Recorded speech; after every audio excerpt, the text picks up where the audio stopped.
Hi, this is Mike Brown, owner of Death Wish Coffee Company. Welcome to Fueled by Deathcast. I love Java, sweet and hot.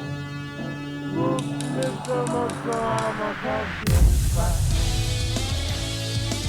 Death Wish Coffee presents Fueled by Deathcast, the world's strongest podcast. With your hosts, the incredible Jeff and the amazing DMAN.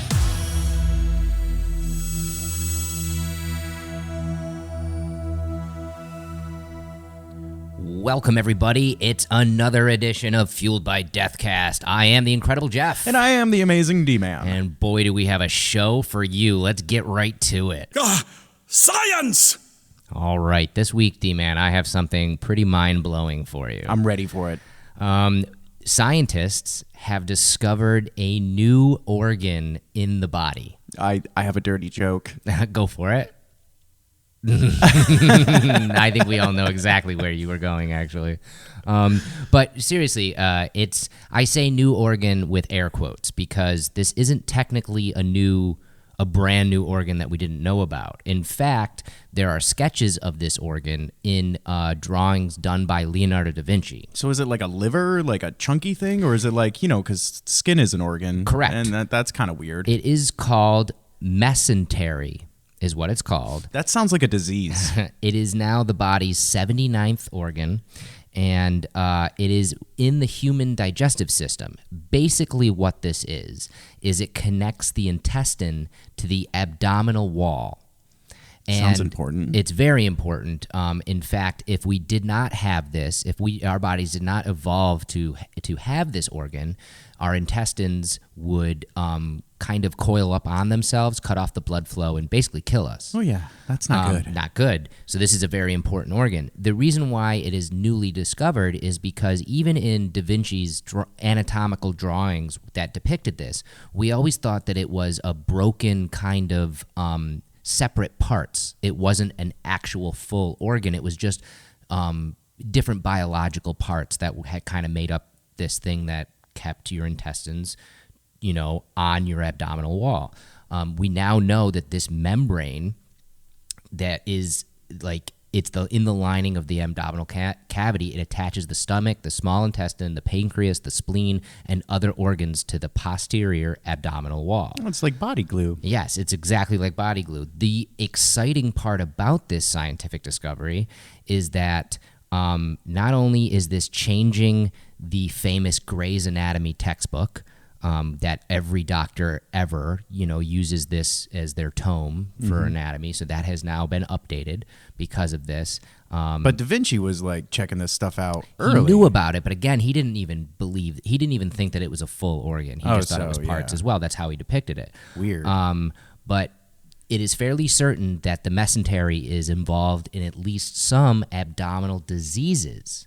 So therefore, we're going to have a better understanding of this organ. We're going to actually have a better understanding of abdominal diseases, and it's going to one day hopefully lead to less invasive surgeries, fewer surgical complications, and even faster patient recovery. Yeah, it sounds like something you might want to dodge while digging into somebody's stomach. Correct. There were parts of it that we didn't even know were there until now, and that's pretty cool. It's very interesting that we've been studying our own anatomy forever, since we have been cutting open people back in early Greek times, we've been studying in Egyptian times, we've been studying our own anatomy, and yet we still don't know everything about it. So we knew it was there. We didn't think of it as an organ. Right. And now that we've changed our mind reference, we can learn more from it. Correct, because now that we know it's an organ and not just separate pieces, organs all have their own jobs to do in biology. They all have their own,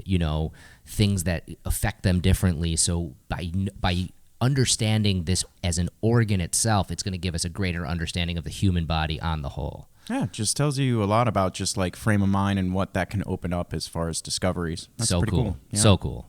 What fuels you? This week, we have a really, really fun conversation with our guest, Rick Sicari from the Albany Distilling Company. And one of the things that we brought up was you're going to find out that he is He loves his job. Yeah. He's great at his job, and he has a passion for it, almost his calling. And it's really hard, I feel, for people to either hear your calling in life or even find your calling. Or even recognize it. And even recognize it. Like I've there's been a couple times in my life where I felt like I've had a calling, but it's led to other things. Yeah. And at this point in my life right now, I don't feel like I have this higher calling. I'm enjoying where I'm at, but I haven't felt like this pull towards a specific thing. And that's not a bad thing. Yeah. I'm still taking that journey, that path towards wherever I'm going to, however my life is going to add up through all of the pieces that are there.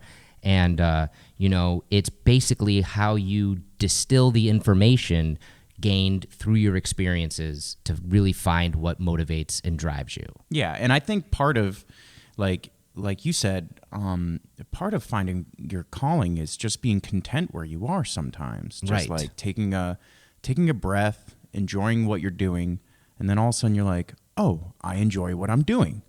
I can understand why I enjoy doing it now. Totally.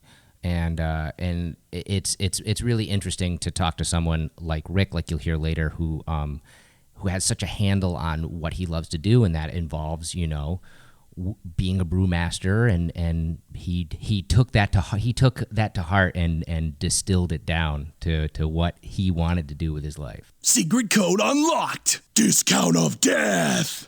And this week, the secret code is going to be distil. Yeah, and if you punch this in, you can get a heavy discount on the Stanley thermoses that we have. We figure maybe if you're buying all that awesome Death Wish vodka from Albany Distilling, you need a big thermos to hide it all in when you go to concerts. Yes, yeah. We love those Stanley I'm not condoning thermoses. Bringing alcoholic beverages in concerts, by the way. We know what happens, though. We see you out there, and we want to drink some of your delicious alcohol. But yeah, those Stanley thermoses are great. So all this week, type in distil if you want to buy one of those, and you'll get a pretty nice discount on that.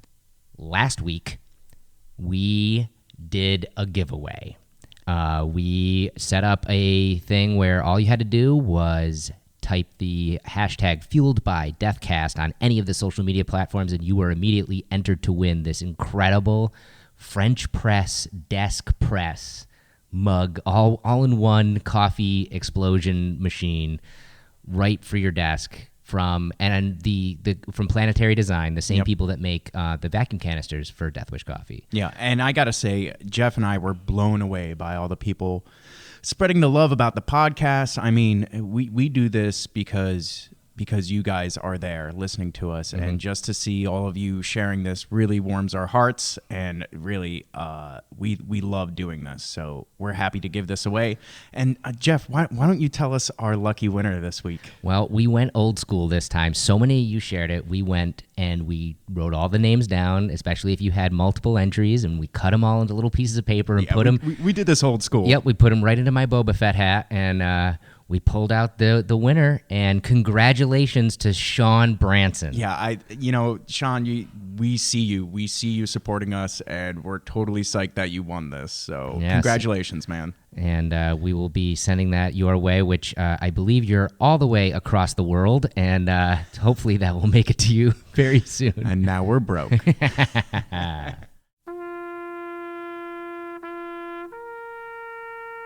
The Death Wish Death List.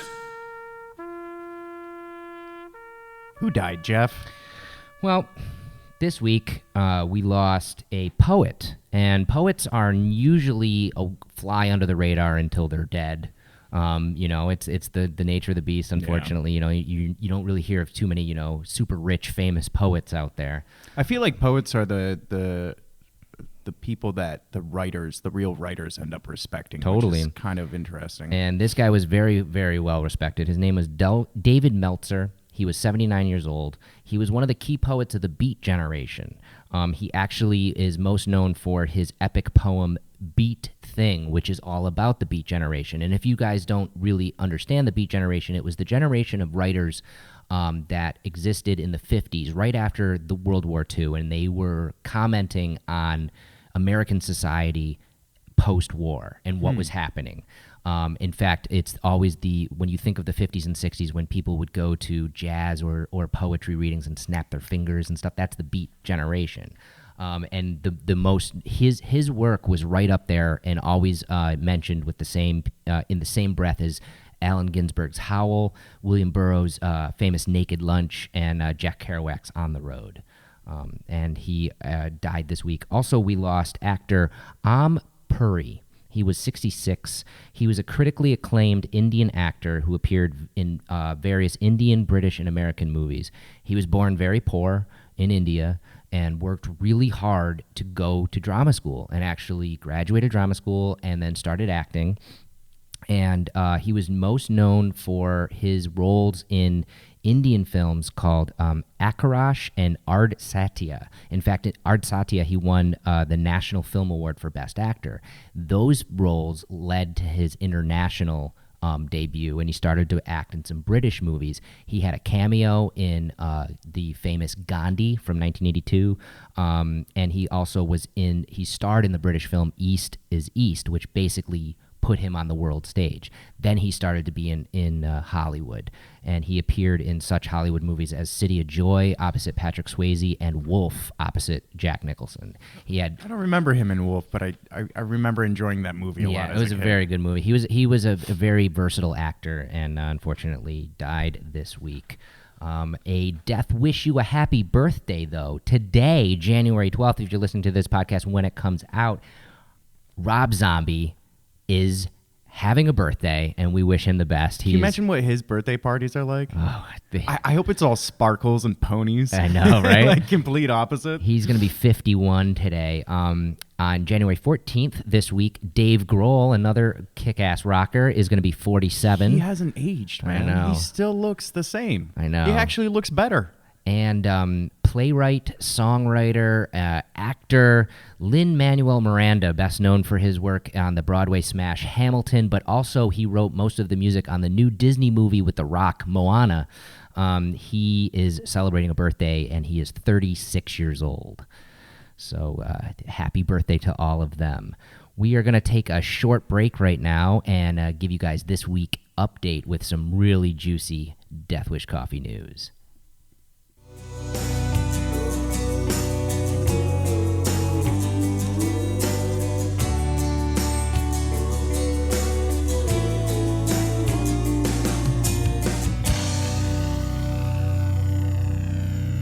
DMAN's Death Wish Update. Brought to you by Death Wish Coffee. I'm so excited to bring this news. Oh, what do we got in store for us this week? Well, D-Man? we're gonna start light and then we're gonna go to heavy. So, Okay. If you're listening to this now, we have a freebie. Very cool. It's a sticker pack giveaway, and these once again were just designed by Thomas Dragonetti. Oh yeah, and we have our Black Coffee Masters of Vitality, based on the Ozzy Osbourne album, based on the Black Sabbath album. Black Sabbath. That's right. Yes, good correction. And then we have the Caffeine Commander logo, which is from the Survival Kit. Yep.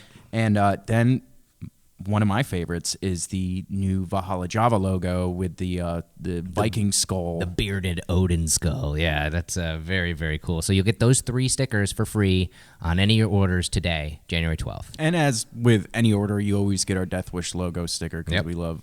so you'll get actually 4 stickers. Yeah. Nice. So we're super psyched about that. Big thing coming up for Valentine's Day. Yeah. We're coming out with a brand new chocolate. And let me just tell you guys, I got a chance to try it because they sent over a test batch. It is out of this world delicious. Yeah, Heather from Bittersweet does an incredible job with this chocolate. Oh my God. She's always dropping off like new stuff that she's working on. I'm always blown away. If I already wasn't married, man, oh man, she makes some chocolate that just is to die for. And if you've tried our Java Bark already, it's the same idea. This is chocolate infused with coffee, but we got some extra stuff in this one. Yeah, we Heather put in some Central Orange and like these dried cherries. Yeah, so it's got this orange, this citrus, and dried cherry on top of the coffee and chocolate. It's it's a party in your mouth. And it's this so next good. level dark chocolate.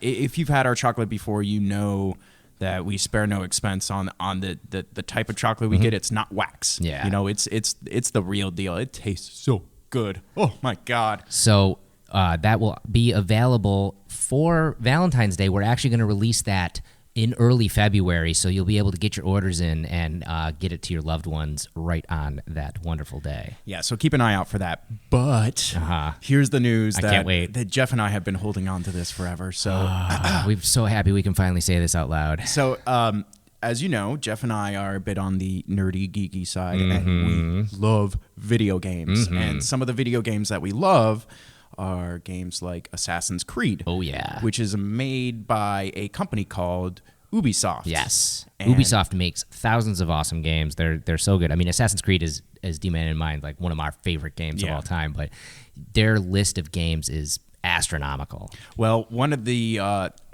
games that is being added to that list is a game called For Honor. And this is a game, I think it's going to be like a strategy type game with samurai, with Vikings, and with knights all fighting each other. Yeah. And if you go online and look at the promo that they have out for it, it gave me the chills the first time I saw it. It's incredible. It's called For Honor, like you said, and exactly like that. Basically, they're not revealing a lot because you're going to find the story as you play it, but basically those three types of warriors and those time frames, the Viking time frame, the medieval knight time frame, and the samurai time frame, all those time frames have kind of all found themselves at the same moment in time. In a post-apocalyptic world. I mean, I swear to God, somebody made this game for me. Just slap a samurai in a post-apocalyptic war, in a post-apocalyptic world, and I'm sold, 100%. So why the hell are we talking about video games? Well, let me tell you, Jeff, the guys at Ubisoft got a hold of us, and they wanted to collaborate with us, and we put our heads together and came out with this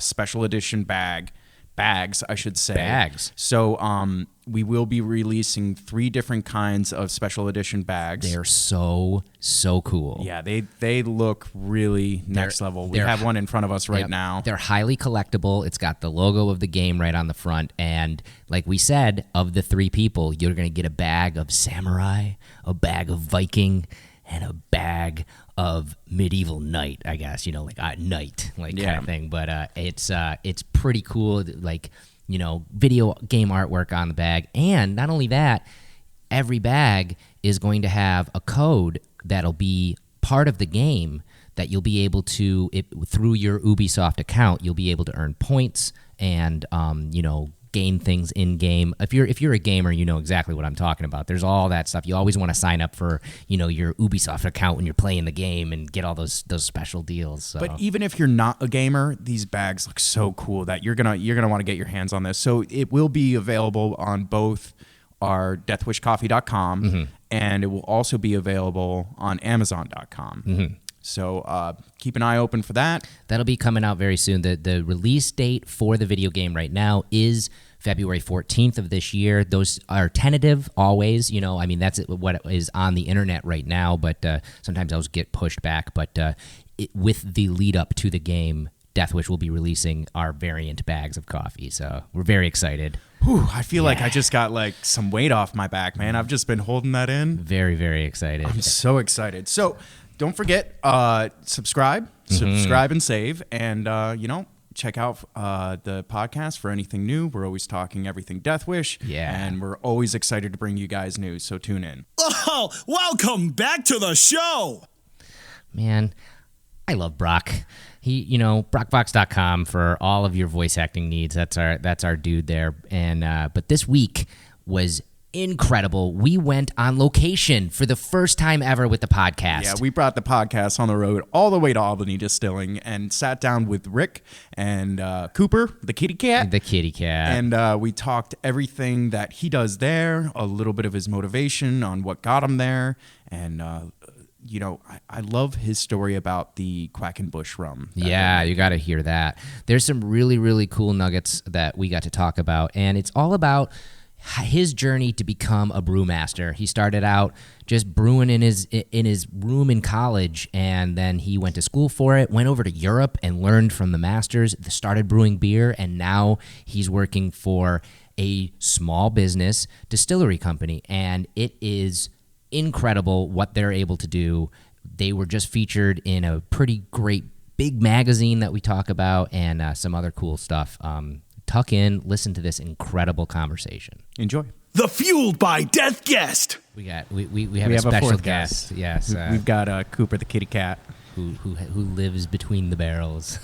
Loves his life here. Yes. Who needs to make an appearance now that we've started Couldn't be recording. happier. Yeah. I tried to get him up here earlier, but he didn't want it. So, Cooper does what he wants. so you started brewing beer. Started brewing beer. I started brewing beer in college, and I'm pretty sure it was my first batch. I fell in love. I said, you know what, this is for me. Mm-hmm. And this was in 2005. When craft beer was definitely growing some legs, and I went to Oneonta for my undergrad, so I'm, less than 20 minutes from Omegang. Oh yeah. And as soon as you have three philosophers, forget about it. That's beer for you, and that's what you want to do. So that was the origin, and we'll talk about that. But I want to talk about Death Wish and how we. How Okay. did the vodka come? How did Death Wish so vodka come? that's the thing. So like I said, for us, it was it is whiskey. Whiskey is what we do. That's how we make it. Like I said, me as a brewer, going You make from a damn good vodka, though. Thank you. Yes. However, let's let the story unfold. Sorry. Dustin, Jesus. Sorry. I don't want to have to say it to him again. Yeah, it's that's okay. that's where I'm gonna. Sorry. feel I'm sorry. Gotcha. I'll stop complimenting you so much. So again, whiskey distillers. That's what's in our brain. And when you figure out that making whiskey doesn't make you any money because you have to store it all and you have to age it, and Right. we want to have a 2, 3, 4-year-old whiskey, you have to make vodka. Mm-hmm. So we had this plan. We're like, all right, well, we're not going to make vodka. What we're going to do is collaborate with other companies, because collaboration is so much fun. You get to put someone else's brand in the spotlight and really get to showcase what they do. So we had a couple ideas as to who we wanted to collaborate with, Fort Orange General Store and Season Skate Shop and Slide and Dirty and a couple of these other companies. And because you guys were already infusing our whiskey into your coffee, it made sense for us to infuse your coffee into our vodka. Yep. So it was an easy connection. But I do remember talking to both Swedish and Mike about this, and both of them were kind of on the fence. They were like, coffee, vodka, Right. it's not that, good. I haven't had coffee vodka that I can be wowed with. Right. It's mostly just this sweet shit. Sweet, syrupy, vanillas, caramels, extracts, all these different things. Good boy. Come here, bud. Yeah, he came at you right there. Ow. That'll be in the outtakes. So like I said, that's kind of the logic. It's never really done right. But again, because you guys are who you are, and because you make the coffee that you do, you have that organic, that fair trade organic, and because we are looking to do everything handmade, the logic was, let's really take your coffee and put it in front of a very mellow, very neutral vodka. So I started just messing around, and I don't know, we probably did 20 different versions of Death Wish coffee vodka. Mm-hmm. Some of them stayed in the cabinet for a while, and they were all like different percentile of cold brew and and vodka, and it was like, I'll take a little a little nip.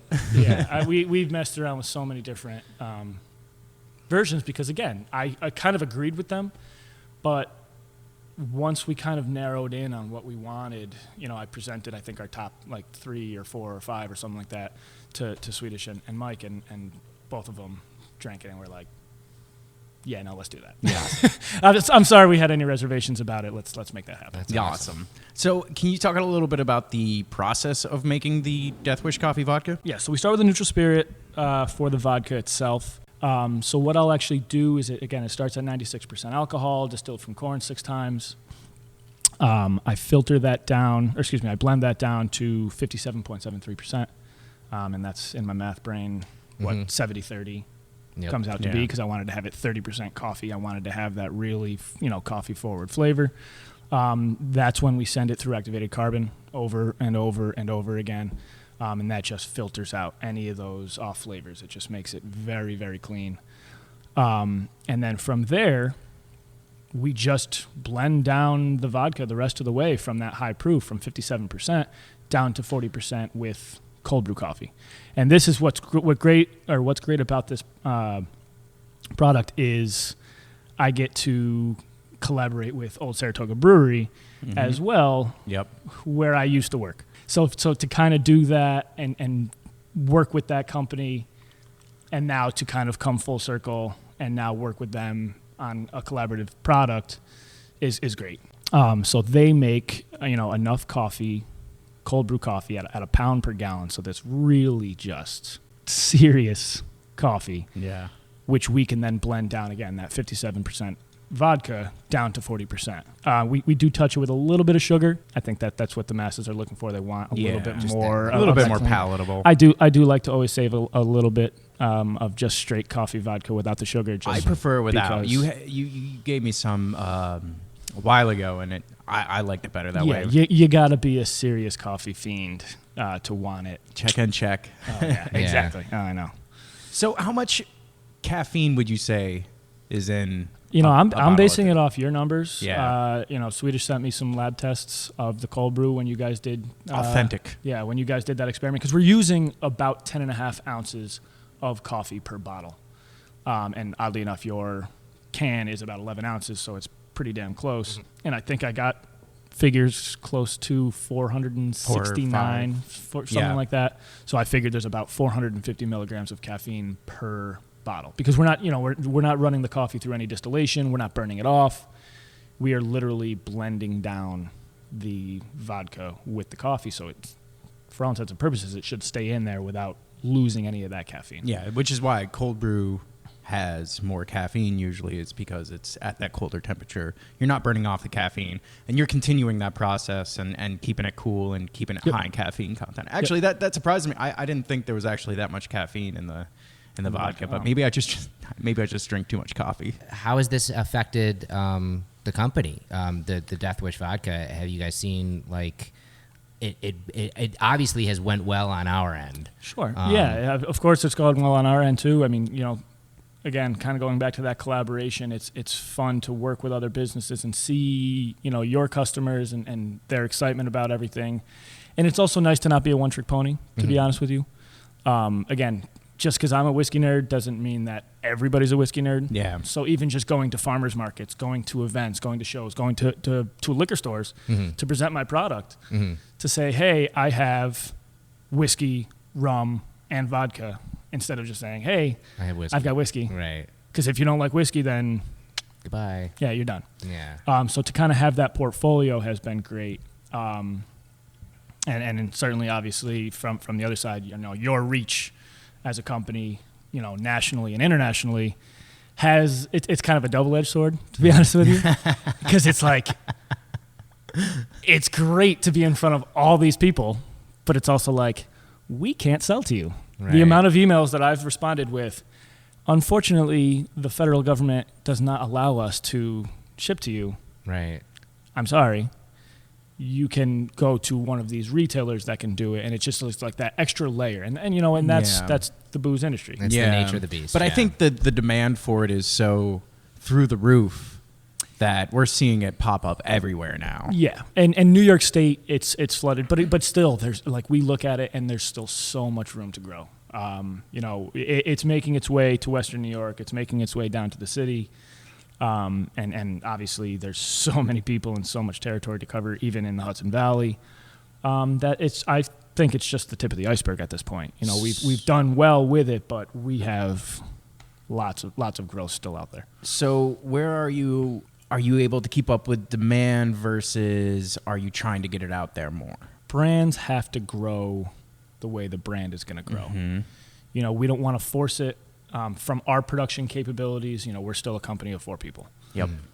It's myself, my business partner. I have Alicia Hendricks who runs our sales division, and she's division meaning her. She chooses what she does. Yeah. And then we have Luke Shallon, who is, I can't speak more highly about him. So like I said, as we produce anything, as we're limited in that. So we can only produce so much, but not only that is we can only sell so much. You know, we're now in the hands of a big distributor that can really put it out there. But again, it's still going to be growth by critical mass. Yeah. We can't just expect every single bar, every single liquor store in the entire world to have it overnight. It's not like a one-hit wonder. No, or I should say, it's not like a hit song where it's like overnight. Right. It can be spread out on every single radio station. You got to make this shit. Right. It's not easy. No, and that's the thing. It takes some real time to blend it. You know, although you guys make great coffee, and Saratoga Brewery does a fantastic job with the cold brew process to get it to us. You know, that takes time. Yep. First of all. Yeah. Then when we get it into our hands, you know, then we need to blend it the way that we want to blend it. And you know, again, the federal government doesn't mess around. Yeah. We have to be very, very clean on our numbers. Everything is tracked. Everything is put, you know, together. And we want to make sure that we're always kind of putting out a good product. Totally. Yeah. So that's the other thing. It's like if the demand is there and you know, nationally, there's people in Texas and you know, Arizona, California, wherever, you know, Chicago, Florida, that want it. It's like, believe you me, I want to get it to you. But it's not like I can't just call up a distributor and say, hey, I got a product. They say, all right, peon. Right. Yeah, You get know, a hold of us. Yeah, with the get a hold channels. of us exactly the right way. Right. And we're not, you know, we don't want to grow. Again, we don't want to grow too fast. We want to make sure we're maintaining the quality of the product. We want to enter new cities, new territories the right way, where we actually have some sales force so people can explain it. Okay, can you talk about a little bit the origin of Albany Distilling Company? How you got to where you are now? Why, like, you're here in the pump station, Albany Pump Station, though the locals know it's like the place to go to eat after you work your business day. And yeah, the pump station, I think, is it's solidified itself as, you know, Neil Evans is a pioneer. Yeah. You know, there's no two ways about it. He started into craft beer way before it was a viable business model. He bought this giant warehouse. This you know, I can't imagine. I sit down with him and I talk to him about his kind of story. And every time I'm blown away. What an idiot he had to be to do it. yeah, because this is a huge location for those who don't know. It's a giant 2-story restaurant with a microbrewery inside of it. It used to be the pumping station for Albany. So I mean, I don't know exactly how many square feet, but it's got to be in the 20,000 square feet with 75-foot ceilings, giant cranes, and these chains from the 1800s, late 1800s. And it's right off the highway, off the main drag of the capital. Yeah, you see it as soon as you New get off York. the exit. You see it all lit up and awesome. Can't miss it. Yeah. And they have just this whole warehousing back here, which you've found your home. Yeah, and so again, I guess let's go back to Neil being an idiot. And a pioneer. In the sense of praise, I mean, you have to be. I think to start a business, you have to be an idiot. Do you think pioneer and idiot go at 100% hand in hand? 100%. Yeah, you know, it's just one of those things that if you're going to start a business from scratch, you got to have you got to have a screw loose. Right. And that would be my business partner, John Curtin. He definitely has a screw loose, again, in all the greatest ways. Birds of a feather, my friend. Yeah. He started the company actually with Matt Jager back in 2011. They just started filing paperwork. And honestly, I from every story that I've heard with John, this law came out in 2007 saying that, you know, you can be a farm distillery. We are going to make it very easy to get your license in the state of New York. We're going to make it very cheap. We are going to make the ability to really reach customers much easier than distillation laws of past. And so John literally started filing paperwork to see where the roadblocks were in 2011, because it's 4 years now. 4 years had passed, and no one in the Capital District had done it. And he's like, well, why? So he filed paperwork. Never found a snag. So lo and behold, look at John Curtin. He has a distillery. And he did that with Matt Jager. And again, and Matt is also one of those crazy pioneer, people who just wants to kind of pave his own road. And they ran into some trouble, and but that's, I think, what you're going to find with any small business. Totally. But they built such an amazing groundwork for the company to grow.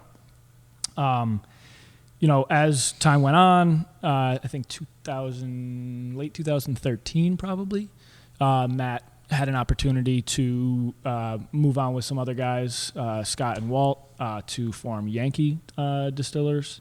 They're up in Clifton Park. Mm-hmm. I've had their vodka. Yeah, no, they do a great job with, I think, across the board. They have a huge facility. And I think that was kind of Matt's idea. Like he wanted to see, what these next two guys had in store, mm-hmm. and what he could do to help them. And it just happened to be at the same time that I was moving back from Germany. I had just finished up a brewing program. It's called the Siebel Institute, so it's based in Chicago. But it has a kind of sister school in downtown Munich called the Doemens Academy. It seems to me if you want to be a brewer, you should go to Germany or at least one of those old European countries. Brewing is nerdy. You can't just say, "Hey, look at me, I'm going to make beer." Right. I want to turn grain. I want to take the starch and turn it into sugar that turns into alcohol and say, "Boom, look at me, I got beer. I'm going to put some CO2 in it." Great. That's not making beer. There are layers upon layers of problems that happen when you're dealing with microorganisms mm-hmm. that do what they want. Yeah. Yeast is a crazy, crazy thing. So if you really want to understand it, honestly, that's what brewers are. They're problem solvers. So I come back. Matt is getting situated with the guys at Yankee to move on, and Johnny, he was just like, listen, I could use some help if you don't mind. And it was actually a friend of mine, Seaborn Jones, who is the sommelier over at 677. He had introduced us because I used to bartend over there, and Johnny and Seaborn went to kindergarten together, and they, lifelong friends.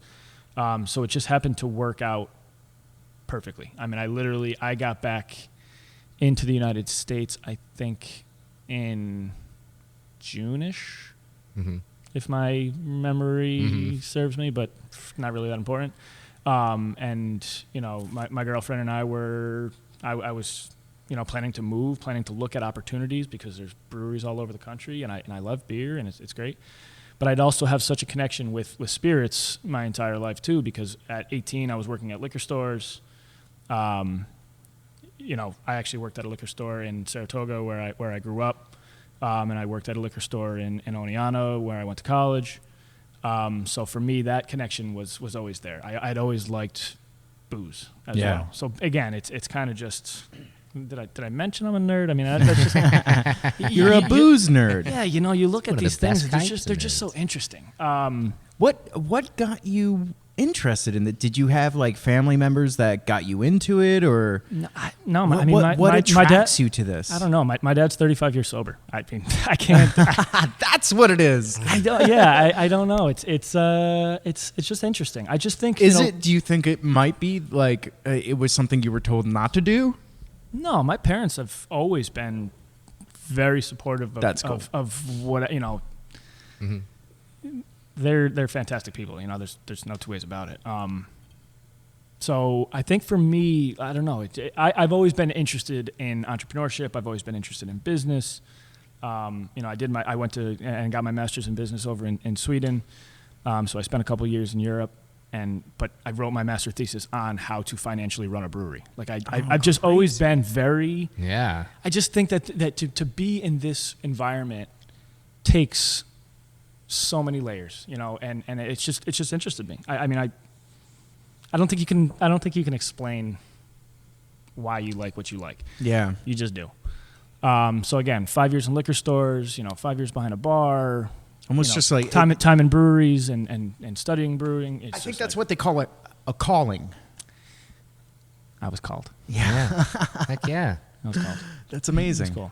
Yeah. And you ended up here. Ended up here, and I came in. We had Johnny and Matt had released Coalyard white whiskey, and then they had released the first Ironweed, the bourbon, and then they had just released rye. A couple months before I came in, and initially I was actually looking just to help out. I was like, I like booze.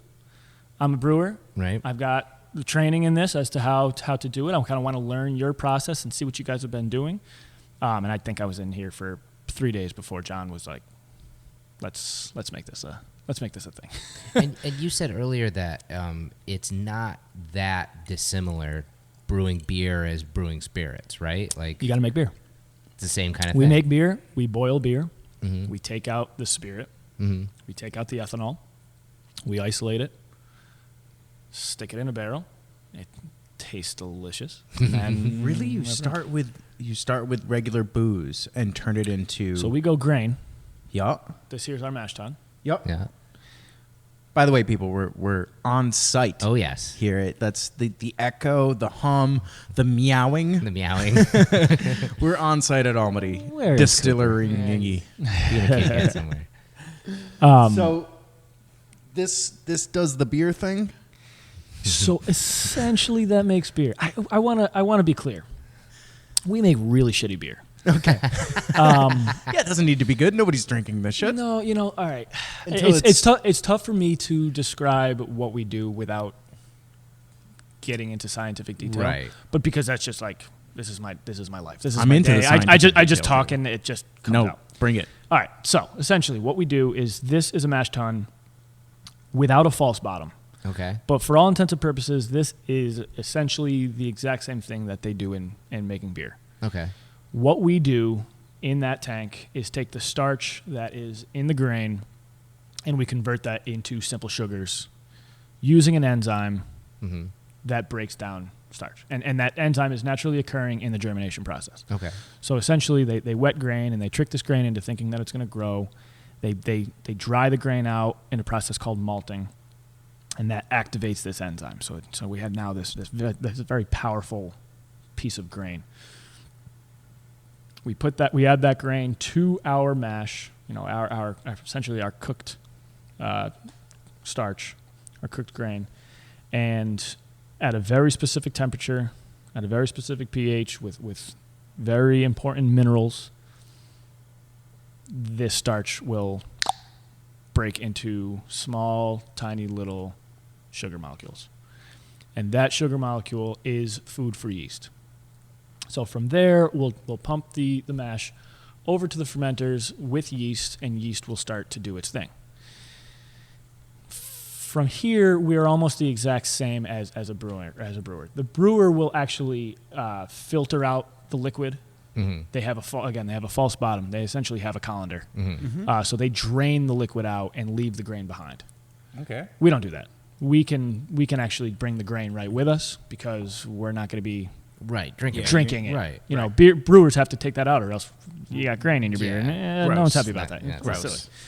silly. So again, from here, we're almost the same as making beer. When the yeast ferments, it creates alcohol. 50% alcohol, 50% CO2. Again, no different than a beer. The big difference in that fermentation process is that brewers and the way yeast eat sugar is it will spit off a lot of these different flavor compounds, known as esters mostly, that can be good or can be awful. Belgian beers are known to have these very interesting, banana clove esters that are desired, and that specific yeast strain that they're using for that beer is they want to do it. Right. Wow. For us, we are brewing, or we're fermenting this beer at a very, very high temperature with a very, very aggressive yeast strain that creates flavor compounds like crazy, and they do not taste good. However, once we ferment out our mash, we have all these flavor compounds that we can get rid of, and we can get rid of them in the still. So when we make a beer at 8% alcohol with all these different terrible flavor compounds, we'll transfer the beer to the still and we'll boil it out. And ethanol actually boils at a much lower temperature than water does. Mm-hmm. You know, water, as you guys know, will boil at 212 Fahrenheit, Right. or 100 C. Or ethanol will actually boil at 78 degrees Celsius or 173 Fahrenheit. So if we heat it up above the boiling point of ethanol, but below the boiling point of water, we'll actually pull out the ethanol, turn it into vapor, isolate it. It builds pressure in this dome up here, travels down this pipe, up the column, condenses back into liquid, and then turns into a spirit where the water stays behind. So neat. So, Mad science. not to stop your mad science, but is there a reason why these are made? This is copper, right? Oh yeah. If that was steel, you know, you're not going to retain the heat that you need to keep it in vapor. So it's a form. heat retention thing. Yeah, and it's funny too because that garage door. I mean, we're in this, Mm-hmm. you know, outside of this tiny room that we're in. We're in a very it's not insulated. Yeah, it's out not there. warm. It's not warm. And So we're you open up that garage door, still turns off because the cold air is going to hit that dome. Done. Oh, wow. So, do you think the best still in the world would be made out of gold? No. No. I like how your brain works. I like the idea. It would be blingy, definitely. But no, copper is really important. I mean, it's very, very conductive. So that's the go-to. Yeah. Yeah. And so again, if I can kind of back up in this explanation here as to why I make shitty beer and why I can not care about my shitty beer is really because, like I said, all right, I boil this ethanol out, I condense it back into liquid, I leave all my water behind, but I will not actually all that comes over and condenses into liquid, I will not keep. I actually collect 70 high proof liters per day, but only 30 of those liters become whiskey and what we call the hearts. Right. So there's these 4 shots that are these aggressive alcohols. There's what we call heads, is this transitional period in between the poison that you get right off the rip and ethanol. And then you also get these tails. These are these higher alcohols that have this very musty, kind of sweet, earthy flavor that again, you don't want. What do you do with them? Some of them we use as cleaners because you're producing, you know, nail polish remover and you're, you know, just these poisons. Some of them will actually have quite a bit of ethanol in them, just not pure. Oh, wow. So we can actually redistill some of them. Okay. If you're looking at these tanks here, actually, you know, the white bucket over there is poison. Okay. But in this smaller Don't bucket drink the here, white bucket. don't drink the, you know, Dustin, do not drink that white bucket. Shit. The smaller PV50s here, they're 50-liter tanks that are holding not pure ethanol. Okay. Where the larger the PV100s are holding Pure hearts. Okay. Yeah. Interesting. So again, The tasty bits. if I can go back to shitty beer one more time here, there are all those flavor compounds that we don't want in beer are in those smaller tanks there and in the white tanks. But they don't make their way into hearts. And hearts is the good stuff. That comes off the still at, you know, 76, 77, 78% alcohol before we blend it down to 59% and stick it in a barrel. Incredible. And that's, again, the whole other transformation process. Right. That's Whiskey is very, very And interesting. so, okay, so this company has been for the better part of, I mean, we're 2017 now, so for the better part of 6+ years. Yeah. And you guys produce whiskey, your rye, your bourbon, and whiskey. Yep. Just straight. We got three whiskeys. We have bourbon, rye, and then I mean whiskey is an umbrella term. Right. So whiskey Right. whiskey encompasses all of it. Right. It's a straight malt whiskey. Malt, yeah. So malt, bourbon, and rye. And then you also got your vodka and also your rum, which congratulations, your rum was just featured in Food and Wine magazine for the end of their end of the year issue. It's beautiful. Everybody's excited. And it was It's a good rum, too. They named Thank it. It was two different rums of yours, or just one? Yeah, two different rums. Two different rums. Yeah. So yeah, Food and Wine is featuring us as you know, they're calling rum the spirit of the year. They say 2017, you know, drink rum. There's going to be Yo-ho-ho. there's going to be this resurgence, and again we're talking a different type of rum. We go back to the flavored coffee vodkas that aren't so good because they're using all these artificial chemicals and flavors and extracts. Same logic with rum. If you're making rum with molasses and this fancy grade molasses that we use, it tastes like rum, and it's so good. It's really like this very Caribbean style. Yeah. Done right, and that's our white rum. You get a lot of these, tropical caramel flavors. You get a lot of these almost butterscotch notes, which is great. And then, again, back to being whiskey nerds, we decided, well, why don't we stick it in a barrel for 2 years and see how that transforms it? And so now you bring in all the whiskey flavor, the bourbon. It oxidizes, so it mellows out. It brings in more vanillas, more caramels, more butterscotch flavor. And it's just, it's interesting. And I think one of the reasons, though, that Food and Wine picked us up on it is it's an interesting story as to how we were able to get the recipe. Okay. And I'm just going to touch on that a little bit here because John explains it so much better than I do.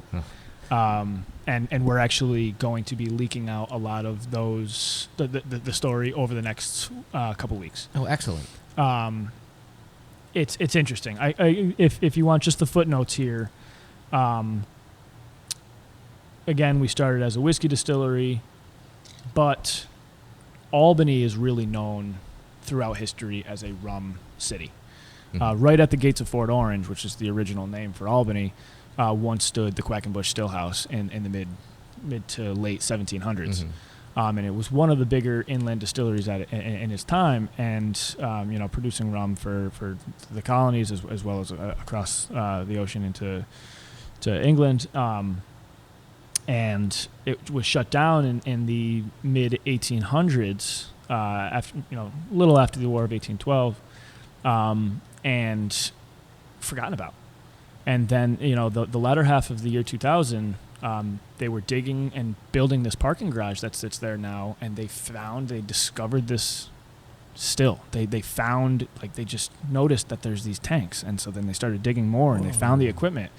And so this archaeologist, so they halted construction. They brought in these archaeologists, and they dug it out. They put the still actually in the Albany Institute here, the museum, and then they went to John and they said, listen, do you want to, when we opened up our doors, they said, John, do you want to recreate this rum that's been so buried cool. for 300 years? So cool. And of course, he said yes. It's like the Machu Picchu. It's wild. It's that wild. is really cool. Yeah, it's just very, very interesting. They were using Hudson River water. Not Yeah. Maybe it wasn't so bad really back in the day. what we want to do. Maybe there wasn't so many dead people floating around back in the day. I'll say less dead people, definitely. I don't know. We just got done with a war at that point. So yeah. And like I said, and honestly, that's just the tip of the iceberg for the story. Like I said, if you really want to delve into it and hear more about it, you guys will be releasing more. Yeah, right? Johnny's going to be talking about it a lot over the next couple weeks here. He's going to be writing a lot about it. Excellent.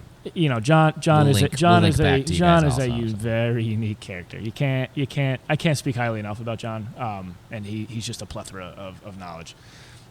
So he tells this story, and you just literally stop what you're doing and you just listen to. It's unbelievable. I can't even do it justice until you talk to him about it. Future pod. So, Future pod. Going into 2017, then, is there anything coming up for the company that you can talk about? I know a lot of times, like, you guys are... There's stuff, up. behind the curtain, but I mean, like, you guys got anything, like, planned There's lots for of this? stuff behind the curtain. You got to give us something. Can we get a little taste? I mean, well, I'm tasting something right now. Yeah. As a company here in Albany, we feel as though we have put so much stock into the brands that we've created so far. Ironweed is only 4 years old. Yeah. So we want to go with that. Death Wish Vodka is now 8 months old. Yeah. So we really want to continue to build on that and really establish these brands. Again, we just talked about the Quackenbush rum and the notoriety it's receiving with Food and Wine, and so we want to see where that goes. But I mean, there's always new products that we're working on. Again, I talked about the collaborative vodkas, the whole series that we wanted to do. There's more products that I'm always talking about doing with you guys. So you might see some more Death Wish spirits.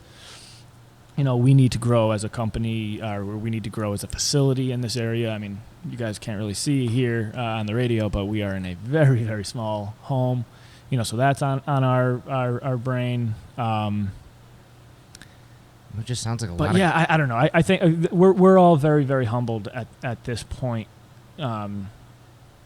Walking into 2017, just saying like, "Wow, yeah, what the hell are we doing?" And that's so great. That's so great. You know, one thing that we always ask all of our guests is, you know, for doing what you do, what fuels you to do that? And I feel like after this conversation, I don't even need to talk to you about that because you said it yourself. You are a nerd for this. I love it. Like this is something that, love it. And it's so. You're like Jeff with comic books. Yeah. It's crazy. Well, it's so refreshing to talk to somebody who, you know, is in the business, not only that they enjoy, that they went to school for or something like that, but that you have a deep inherent love for. Like, you sound like you get out of bed every morning and like are excited to come to work. I don't even get out of bed. I'm in bed and I'm thinking, and I got this, and I'm just, you know, it's crazy. But you know, you come into work, or you know, especially we love having people come to the distillery. I love being here because when I can explain. I mean, I gave you guys a 4 or 5 minute explanation as to how we make whiskey.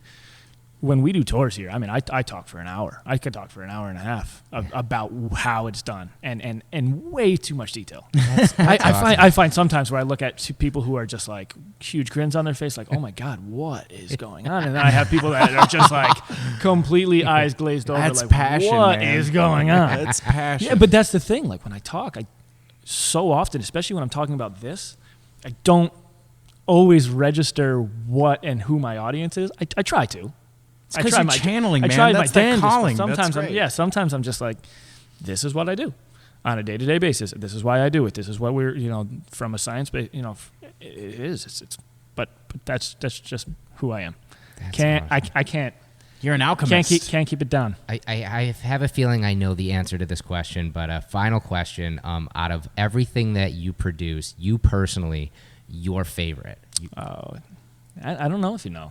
I don't know. I kind of because I think I'm going to throw you a curveball here. Okay. I will say this: love the Death Wish vodka. It is for me. I wasn't fishing. Yeah, no. For me, the Death Wish vodka is just. I think because there's not anything out there like it. Mm-hmm. It's awesome. It's something that again I like to be able to really engage with customers on that because it has that real appeal. From a like building block side of things, I like bitter, I like, you know, intricate, I like interesting. So the rye whiskey for me, that honestly wasn't going to be my guess, is where I thought I was. I literally thought I was. He was going to stick with it, but then he didn't want to be pigeonholed. No. So that is, you know, for me, what I thought too. Mm-hmm. Until we opened up the most recent batch of 2-year-old barrel-aged rum at cask strength. Yeah. We opened this thing up. So we filled the barrel 2.5 years ago at 59%. It does its magic over the 2 years. Yeah. We opened it up. It's 57.1%. So we had lost a little bit more ethanol. Sometimes that actually spikes. It's crazy to see. Weird. But so we opened it up at 57.1%, and it was just like, I cannot wrap my head around how delicious it is. Your face is lighting up just talking about it. I don't know. There's just something about how rich and delicious it is, and for 57%, it's way too delicious. That's awesome. But again, I think we go back to let's go full circle on this from a company and from a small business doing what it is. I guess that not every day is the same, and sometimes the products you make don't turn out to be what you thought they would. Yeah. I had no idea that this 2-year-old rum would be as delicious as it is. So we were very pleasantly surprised, and we only made 132 bottles of it. Gone. Wow. Gone. Yeah. But that's probably because I get nerdy and talk to people, and I'm like, you gotta have this. try this, and I push it on people. Passion's contagious, Yeah. and that's why we're here, Yeah. for real.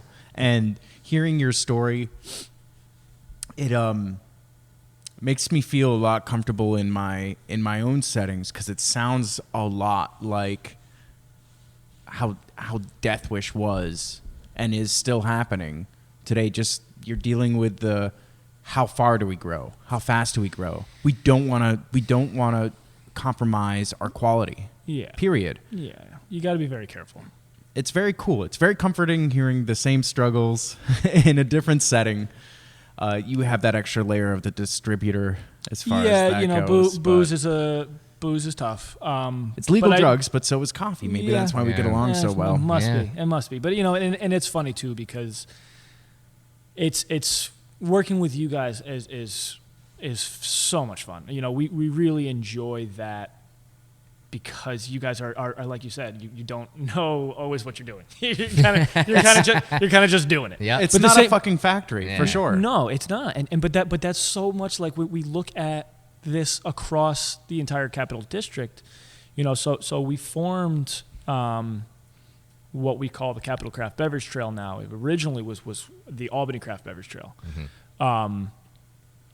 And it basically started because we're in the building of the pump station, and Nine Pin Cider is right down the street. Yep.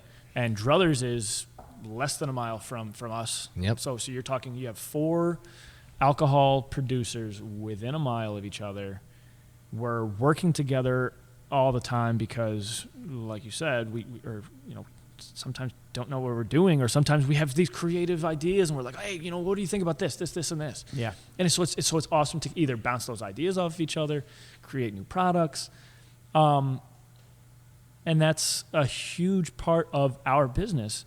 So from those 4, we started adding all of Albany County. We said, Indian Ladder Farms, who was actually recently in the news today. I mean, they are also doing an amazing thing for Northeast, and I'm not talking just New York State, I'm talking the entire Northeast, for agriculture in the hop world and for malting barley.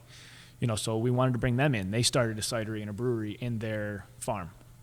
Altamont Winery's there. We've got other producers in Albany County, but then there's Schenectady County and Troy, so Rensselaer County and Saratoga County, and there's just all of these guys and all these women who are working hard and putting out these interesting products that are, like you said, sometimes not what they thought they were going to be, but they taste great. It's a fucking snowflake. It's beautiful. Yeah. It's weird. It's just fun. And so, like I said, because I have, a passion for it, and because these other people have passions for it, it's just great to work together. Yeah. So we don't want to stop that. We want to just keep on coming out with new products, and that's why I want to keep a lot of things behind the curtain, because there's always things that we're working on, and sometimes there's things that are not behind the curtain that are going to be out, and we didn't know that they were going to happen. Exactly. Yeah. Well, obviously, this partnership's amazing. We're going to be doing more things together between the two companies, and all you listeners out there can obviously follow the Albany Distilling Company on all of the social media, plus your .com, where a lot of these awesome stories are going to be coming out very soon, and we'll be linking back to all that kind of stuff. And thank you so much for welcoming us into your awesome little area here and taking us down memory lane. That was really yeah. rad. I love you, brother. This was amazing. This has been Fueled by Deathcast, a Death Wish Coffee Company podcast production. Thanks for listening.